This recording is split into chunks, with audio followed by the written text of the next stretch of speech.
تا حالا کتابی خوندی که آخرش به خودت بگی این چی بود دقیقاً؟ قصه عشق بود یا جنون و نفرت؟ بلندی‌های بادگیر دقیقاً همون کتابه. سلام، من نسیمام. روز پاییزیت بخیر باشه. به ویدیو من خوش اومدی. امروز میخوام در مورد روایتی باهات صحبت کنم که این روزا حتما اسمش به گوشت خورده.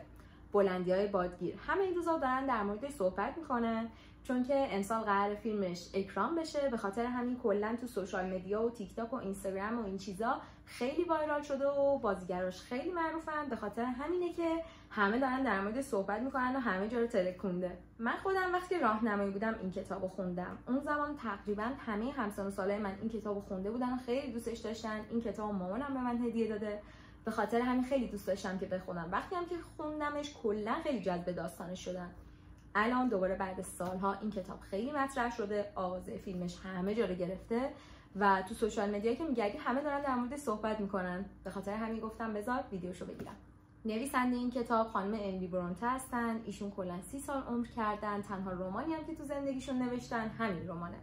این رمان سال 1847 میلادی اگه اشتباه نکنم نوشته شده و بعد 180 سال فکر میکنم هنوزم که هنوزه مردم میخوننش و در مورد صحبت میکنن. فیلمش هم که قراره دوباره ساخته بشه.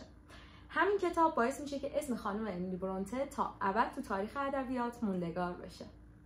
این کتاب یکی از موندگارترین و عجیبترین رمانای عاشقانه است و کلا بعد این همه سال همه دارن در مورد صحبت میکنن، میخوننش و جذبش میشن چون که کلا با رمانای عاشقانه دیگه یه ذره متفاوته. یه ترکیبی از عشق و تاریکی و روانشناسی و همه اینا. همین باعث میشه که هنوزم که هنوز مطرح باشه. کلا در مورد حس کتاب اگر بخوام بهت بگم، وقتی این کتاب میخونی اصلا اینجوری نیستش که فکر کنی داخل داستان رمانتیکی و همه چی خیلی گل و بلبل و رویایی. نه، این کتاب اینجوریه که بیشتر حس میکنی وارد یه خونه سرد و تاریک شدی که آدمای توش همه زخمی آسیب دیدن. این کتاب بیشتر از این که در مورد عشق بین دو نفر باشه، در مورد آدماییه که نمیتونن ابراز احساسات کنن و کلا توی این داستان مشکل دارن. همه چیز توی این روایت خیلی افراطیه، از عشق گرفته تا نفرت تا حس انتقام و حتی وابستگی. من اصلا نمیخوام داستانو اسپویل کنم، به خاطر همین یه خلاصه بدون اسپویل بهتون میگم. خلاصه داستان در مورد یه پسریه که اگر اشتباه نکنم و تلفظ درست رو به کار ببرم اسمش هیتکلیفه فکر میکنم، که یتیمه و یه دختری به نام کاترین. این پسر حالا طی یه سری از داستانا وارد خونه کاترین اینا میشه، با کاترین آشنا میشه. اینا کم کم تو مدت زمان به هم دیگه علاقه‌مند میشن، اما خب علاقهشون اصلا عادی و آروم نیست. مشکلات این دو نفر از اختلاف طبقاتیشون شروع میشه و بعدم غرور و ترس از قضاوت‌های مردم و انتخابای اشتباهشون و همین مشکلات کوچیک کوچیک رفته رفته باعث میشه که حس بینشون از عشق تبدیل به نفرت و انتقامجویی بشه. یکی از نقط قوت این کتاب شخصیتاشن. شخصیت اصلی این کتاب اگر بخوام در موردش بگم همون آقای هیتکلیف که من بازم عذرخواهی میکنم اگر اسمشو دارم اشتباه میگم. یه آدمیه به شدت خشن، افسرده، آروم، ساکت ولی خب در این حال عاشق. و همچنین کاترین که این دختر خیلی مغرور و سرکشه و خب با انتخابای اشتباهش باعث میشه که همه آدمای اطرافش نابود بشن.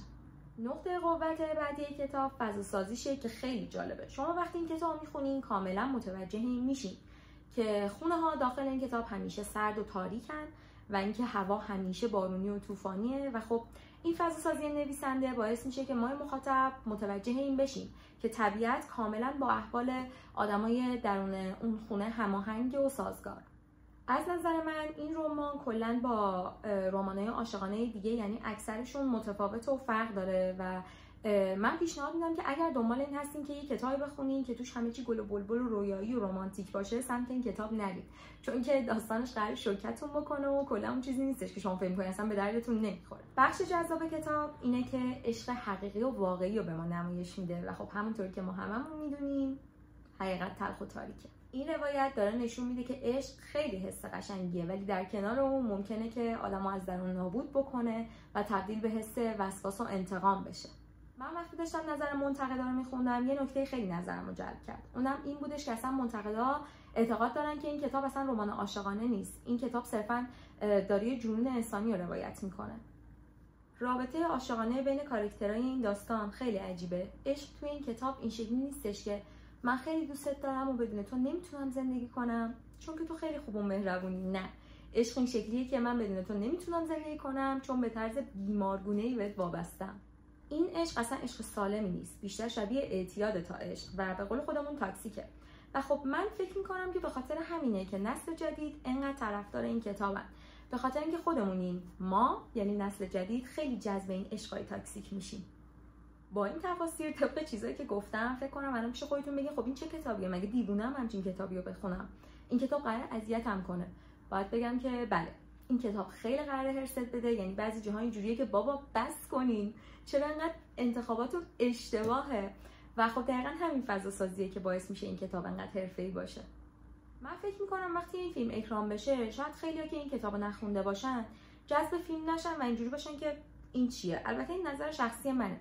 به خاطر همینم پیشنهاد میکنم که قبل اینکه بخواید فیلمو ببینین حتما این کتاب بخونین که با قصه آشنا باشین. خب توی که این کتابو خوندی، وقتی فیلمو میبینی فضا کاملا واسط آشناست و بیشتر میتونی حسش بکنی و خب همین باعث میشه که خیلی واسط لذت بخش‌تر بشه. خلاصه اینکه اگر دنبال کتابی هستی که وقتی میخونیش ذهن تو یکم قلقلک بده، یه مدت فکرتو درگیر خودش بکنه، بلندی‌های بادگیر دقیقاً همون کتاب و من پیشنهادش میکنم. این بود از تحلیل و نقد و بررسی کتاب بلندی‌های بادگیر. البته که این نظر شخصی منه و خیلی هم ممکنه که باهاش موافق نباشن و قبولش نکنن، که خب هر کسی میتونه نظر خودش رو داشته باشه. خوشحال میشم که اگه کانال منو سابسکرایب ندارین این کار رو انجام بدی، این ویدیو رو لایک بکنی و نظرتو این پایین برام بنویسی. بازم ممنونم که ویدیو رو دیدی. تا یه ویدیوی دیگه، خدافظ.